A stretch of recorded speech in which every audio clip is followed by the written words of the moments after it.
You're watching BBC News. Welcome, whether you're watching in the UK or around the world. I'm Shaun Ley, and these are our latest headlines this hour.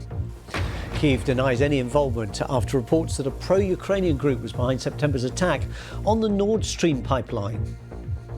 I think that investigation of official authorities will describe every details, because it's like a compliment for our special forces, but this is not our activity. Antonio Guterres, the Secretary General of the United Nations, is in Ukraine for further talks on extending a deal due to expire for exporting grain from Ukraine via the Black Sea. The UN's refugee agency has criticised the UK's plan to stop migrant boats crossing the Channel, saying the move would break international law. This is effectively closing off access to asylum in the UK for people arriving irregularly. We believe it's a clear breach of the Refugee Convention.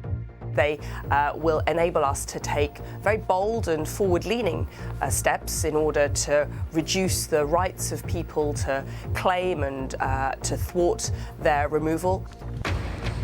The BBC's highest paid presenter, Gary Lineker, is to be spoken to by his employers after he publicly criticised the government's immigration plans on his social media feed.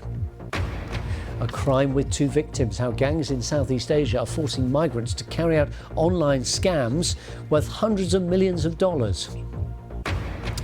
And in France, there's widespread disruption as protests against plans to raise the pension age from 62 to 64 continue for a second consecutive day.